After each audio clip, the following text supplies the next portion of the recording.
voltando, terceiro vídeo, aí tem uma nota. Esses fenômenos têm, sem dúvida, por princípio, magnetismo, porém, não como geralmente se entende. A prova está na existência de poderosos magnetizadores que não conseguiram fazer que uma pequenina mesa se movesse, e na de pessoas que não logram magnetizar a ninguém, nem pensam, nem mesmo a uma criança, as quais, no entanto, basta que ponham os dedos sobre a mesa pesada para que esta se agite. Assim, desde que a força mediúnica não guarda proporção com a força magnética, é que outra causa existe. Então, ele está dizendo aqui que tem pessoas com esse incrível magnetismo que não conseguiam mexer nem uma cestinha. E outras que nem imaginavam, nunca pensaram em mexer com isso, que só de encostar o dedo a coisa acontecia. Então aqui ele diz, as pessoas qualificadas de elétricas podem ser consideradas médiuns? Aí ele responde, essas pessoas tiram de si mesmas o fluido necessário à produção do fenômeno e podem operar sem concurso de outros espíritos.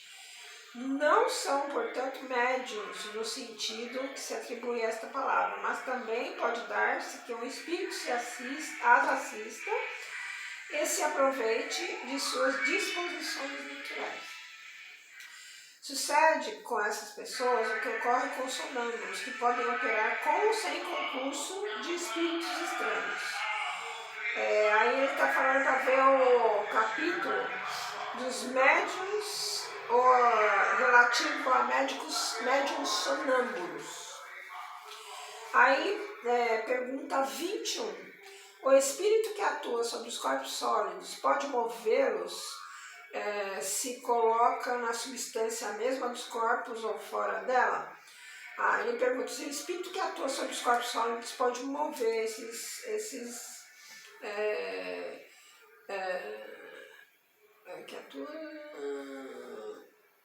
pode movê-los, se coloca a substância mesma dos corpos ou fora dessa substância. Aí eles respondeu, dá-se uma e outra coisa. Já dissemos que a matéria não constitui obstáculo para os espíritos. Em tudo eles penetram. Uma porção do perispírito se identifica, por assim dizer, com o objeto em que penetra. Então, aqui ele está explicando que o espírito ele pode atuar sobre os corpos sólidos para mover esses, se ele coloca na substância dos corpos ou se ele coloca essa substância fora dos corpos. Ele falou que tanto faz, tanto ele coloca na substância nos corpos como fora dos corpos, ele consegue mover da mesma forma. Como faz o espírito para bater serviço de algum objeto material? Aí eles respondem, tanto quanto dos braços para levantar a mesa. Sabes perfeitamente que nenhum martelo tem o espírito à sua disposição. Seu martelo é o fluido que, combinado, ele põe em ação pela sua vontade para mover ou bater. Quando move um objeto, a luz vos dá a percepção do movimento. Quando bate, o ar vos traz o som. Então, eles atuam sobre a luz que dá a visão, que dá a percepção, a luz que dá a percepção do movimento e o ar, que leva o som. 23. Concebemos que seja assim quando o espírito bate no corpo duro. Mas como pode fazer que se ouçam ruídos ou sons articulados na massa instável do ar? Aí ele responde, pois que é possível atuar sobre a matéria.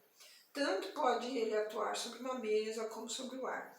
Quanto aos sons articulados, pode imitá-los, como pode fazer com qualquer outros ruídos. 24 pergunta. Dizes que o espírito não se serve de suas mãos para deslocar a massa. Entretanto, já se tem visto em certas manifestações visuais aparecerem mãos e dedilhar um teclado. a percutir as teclas e a tirar dali sons. Olha quantas manifestações, milhares, que ele pesquisou, Kardec, né?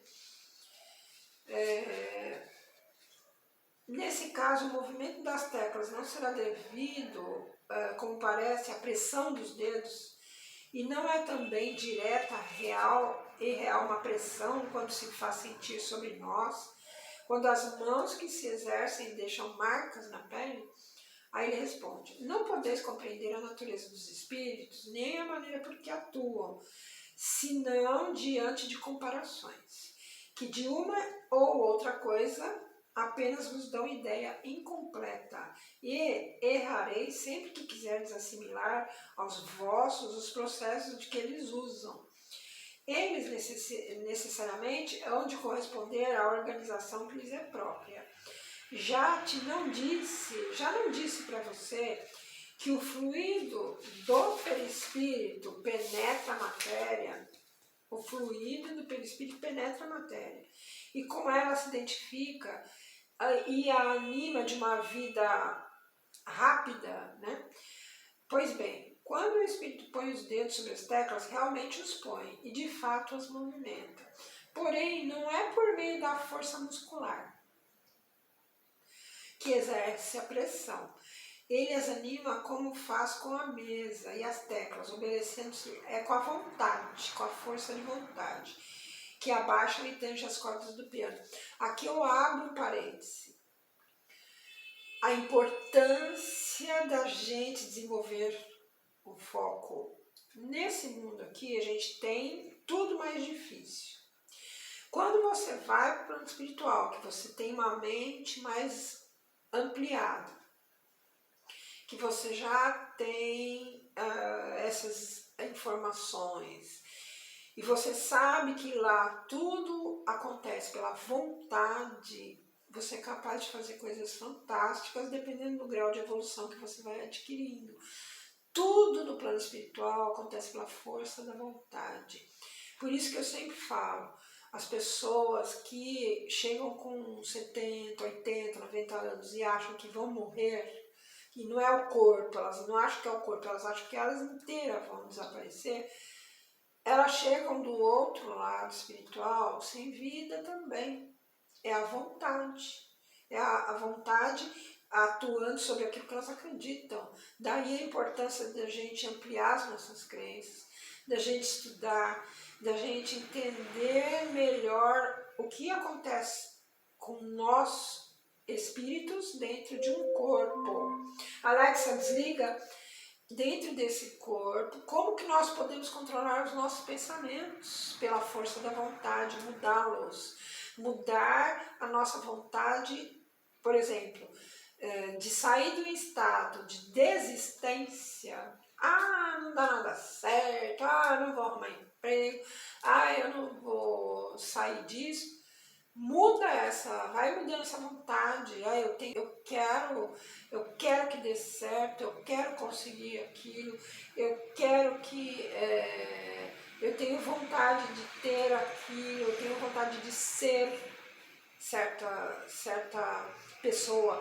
Então isso daí a gente tem daí a importância do desejo, como a gente viu na série Leis Espirituais do Sucesso. Por isso que eu sempre gosto de lembrar das 7 leis espirituais de sucesso com isso daqui. Antes de eu saber das 7 leis espirituais de sucesso, dessa organização mental, da força das afirmações mentais que deram certo, eu só tinha essas informações. Depois eu fui acoplando as afirmações mentais com um livro da Alegria e Triunfo, e depois com as 7 leis espirituais de sucesso de Deepak Chopra, certo? Então, isso daqui é um conhecimento de base científica para você ter certeza.